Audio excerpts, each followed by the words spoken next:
La victoria de la derecha nacionalista en las elecciones europeas provocaron un cambio político significativo en Europa. En Francia, la líder de ultraderecha Marine Le Pen lideró un triunfo aplastante que llevó al presidente Emmanuel Macron a disolver el Parlamento y convocar a elecciones legislativas anticipadas. Mientras tanto, en Alemania, el partido Alternativa para Alemania logró el segundo lugar, superando a los socialdemócratas del jefe de gobierno Olaf Scholz. A nivel continental, las fuerzas de la derecha tradicional agrupadas en el Partido Popular Europeo ganaron las elecciones. Sin embargo, los resultados en Francia y Alemania de las fuerzas de la derecha nacionalista divididas en dos grupos políticos, los conservadores y reformistas europeos e Identidad y Democracia, llaman la atención. A ver, hay varios factores acá en la mesa que proyectan escenario interesante. El primero es que el triunfo de Marine Le Pen en Francia, que siempre está como casi, con Jordan Bardella, que dicen que es el nombre clave a la cabeza, el partido de Le Pen obtuvo el 31,5% de los votos, más del doble que la coalición liberal de Emmanuel Macron. Macron declara, en un breaking news que sucede ayer en la tarde, franceses, hoy había que votar en esta elección europea, la principal lección es clara, este no es un buen resultado para los partidos que defienden Europa. La idea de una Europa unida.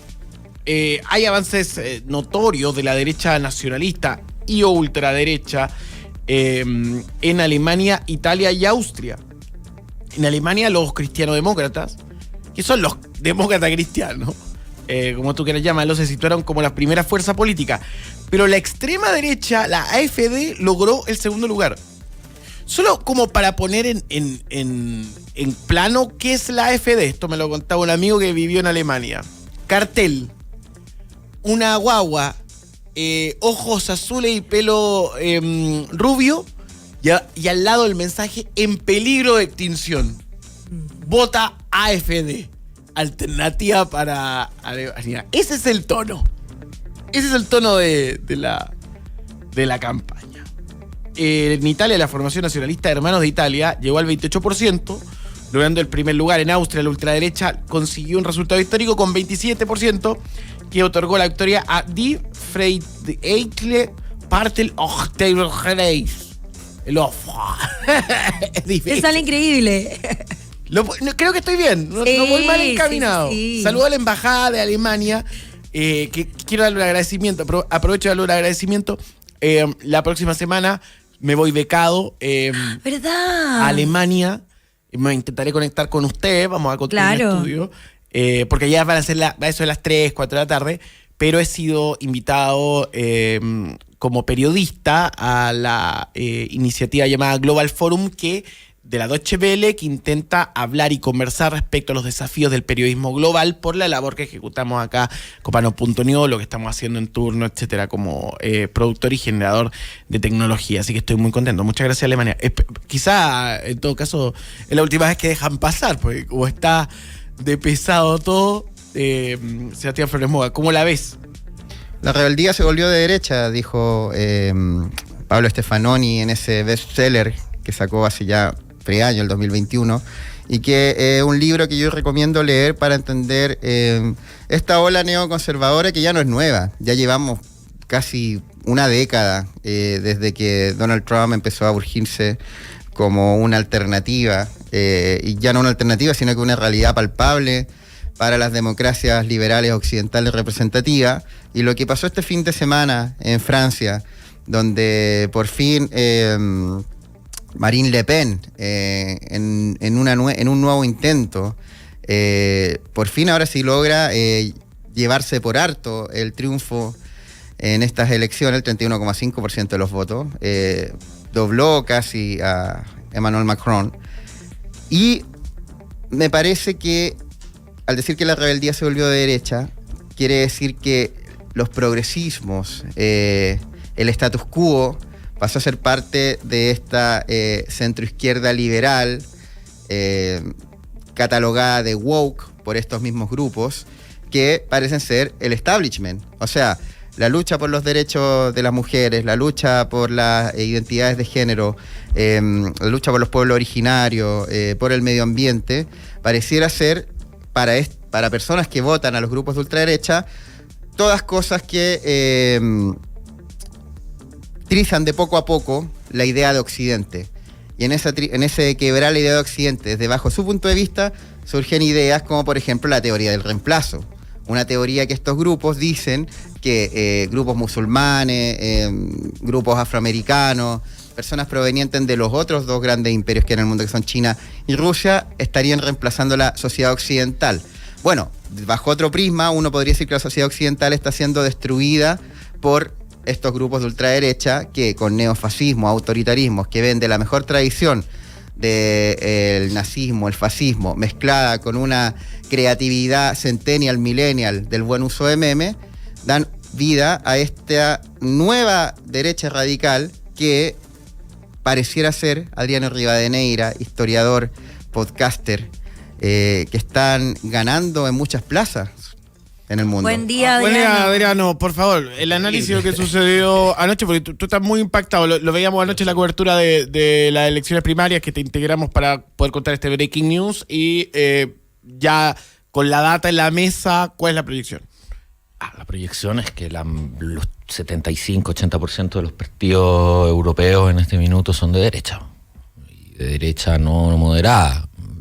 Uno puede decir que el Partido Popular Europeo es un partido, una alianza moderada, está Orbán dentro de ese partido, está el presidente de Hungría. Hungría es un país que legalizó el partido Jobbik, que es un partido neonazi.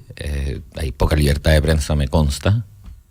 Nada, prácticamente, de libertad de prensa. Un partido que está a favor de la Rusia de Putin, que querría que Europa se transformara en la Rusia de Putin. Y yo creo que estas alineaciones nuevas, entre comillas, porque nuevas no son bien antiguas, la verdad, quieren eso y ven eso. Y aquí yo creo que el problema el problema del electorado, de cómo se constituye, de cómo se está delineando el electorado europeo, tiene que ver con eso. O sea, el tema de la plata, ¿ya? El tema de la plata, porque Ucrania es caro el conflicto.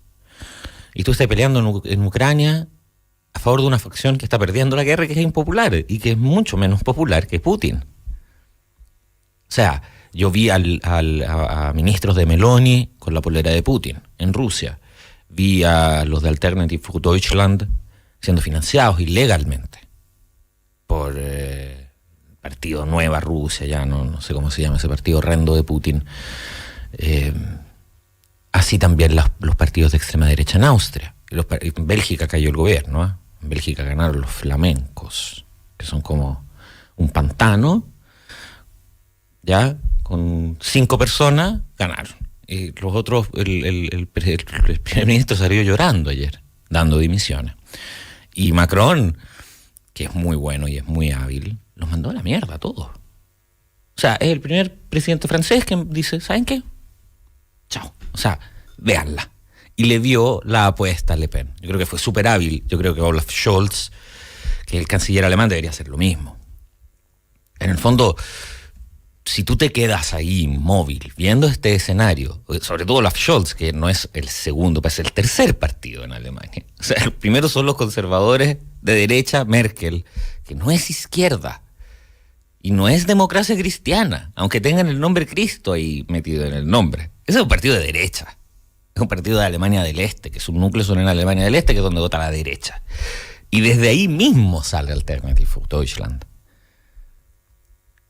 que son, aparte de suprematistas blancos, tipos que sostienen que se está dando esta cosa de la sustitución étnica, son más conspiranoides que eso, son más locos que eso. O sea, echaron a uno por decir que las SS eran gente buena. Las SS, estamos hablando de las milicias de la Segunda Guerra Mundial que asesinaban a todo el mundo, son los hueones más temidos de la Segunda Guerra Mundial. Entonces, el escenario que se delinea es un escenario en el cual la izquierda y los valores de la izquierda en Europa no existen tanto y ya no son tan relevantes. Y no son reveladores tampoco de algo que tenga que ver con la cultura electoral en este minuto, en elecciones europeas, por lo que concierne al Parlamento Europeo. Por lo que concierne a los países y la dinámica interna de los países, es un continente de derecha. O sea, queda Dinamarca y Portugal. ¿Y cuáles son los motivos por los cuales se generó este resultado? O sea, las razones, primero, es que están financiando la guerra en Ucrania del lado del perdedor. Y eso lo ha hecho la propaganda y el establishment socialdemócrata europeo.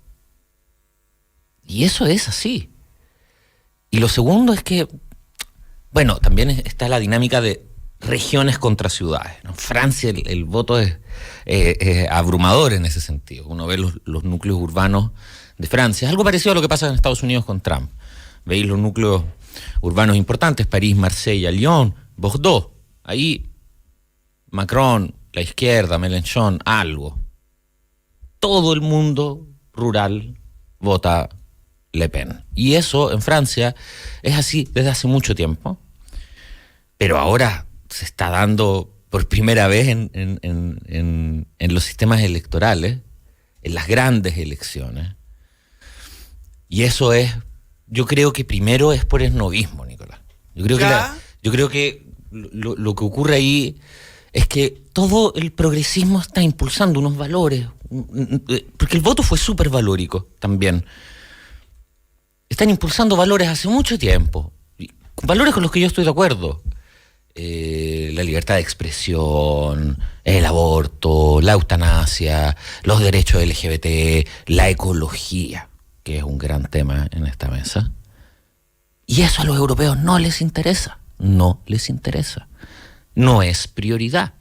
Y tienen razón en decir que no es prioridad. Porque yo con todo que los empujes valóricos los encuentro súper sanos y de una sociedad democrática y libre, tienen una guerra en Ucrania hace 10 años. Hace 10 años, hace 2 años los rusos invadieron Europa. Tienen la guerra en Gaza, no hacen nada por esa gente. La tienen ahí debajo de las bombas israelíes. Esos son las izquierdas y las derechas conservadoras tradicionales europeas están permitiendo que eso ocurra. No cerraron la embajada de Israel, no sancionaron a Israel económicamente, militarmente, no han hecho eso, no hicieron eso. Y los migrantes siguen llegando. Y son migrantes que ellos mismos no quieren integrar.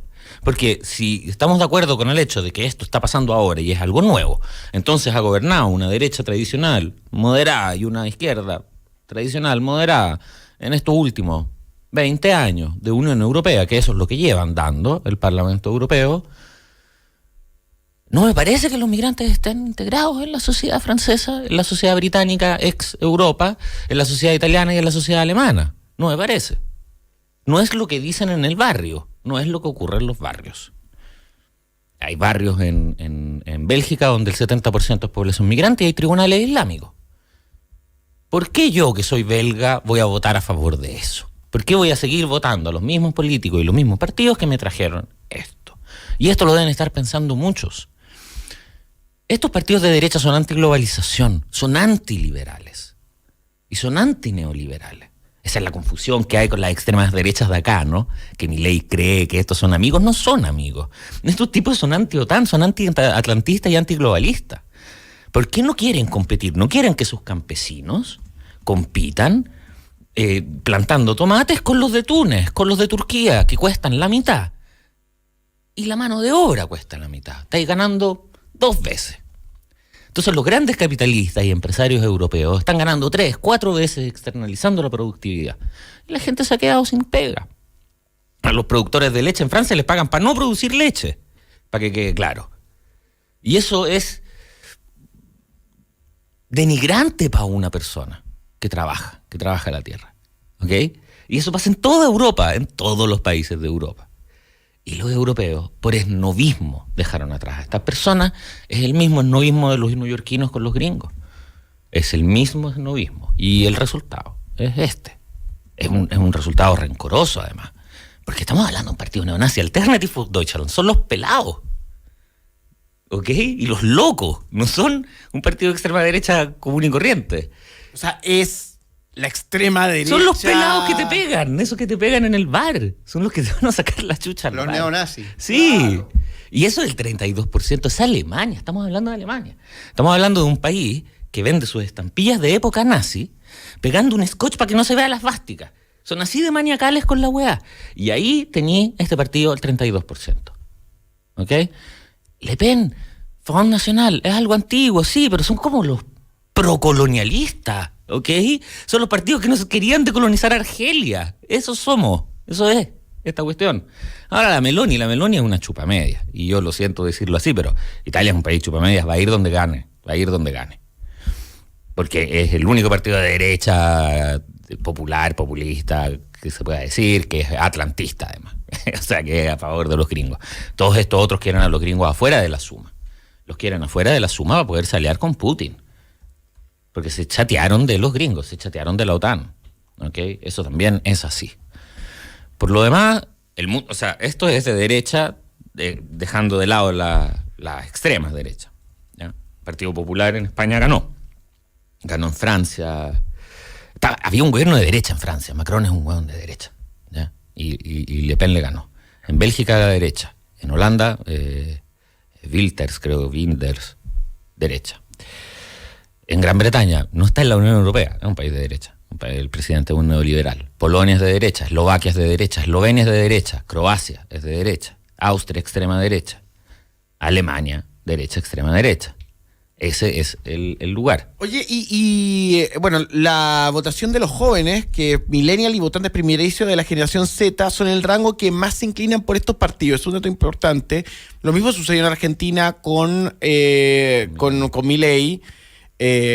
Yo creo que acá hay una base importante de gente joven que va a votar a Kast probablemente, eso no tengo ni una duda, o por lo menos han trabajado ese grassroots, y en ese sentido es como una promesa de algo nuevo después de un tiempo de progresismo en la mesa.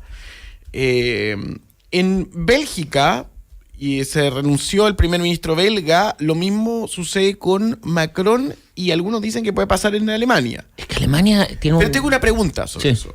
Estas renuncias tienen elecciones inmediatamente, ¿no? En Francia va a ser a final de junio, ahora mismo. ¿Y cómo son esas elecciones? ¿Qué es lo que traen? O sea, a ver, tú querías si fuera el canciller alemán, así como echando un poco la talla también. Estáis siendo presidente en un país donde iría el tercer partido. Claro. Renuncia. Y anda a ver cómo está la mesa. No es solo democrático, como digamos, bueno para el espíritu democrático. Lo que hizo Macron fue, oye, ¿sabéis qué? Yo no voy a gobernar esto. O sea, Macron es el único presidente que ha sido sólido en Europa. Y es una venganza también. O sea, les dice, ¿sabéis qué? Arréglensela. O sea, no me podéis votar a Le Pen después de que te di una reforma de pensiones importantísima. Y el aborto metido en la Constitución, aborto libre metieron en la Constitución francesa el aborto libre. Es como, váyansela. Vamos a parar el ranking de noticias, y en el próximo bloque vamos a tener nada más y nada menos que a nuestro amigo Daniel Herrera con el puesto número 1 y todos los detalles primarias.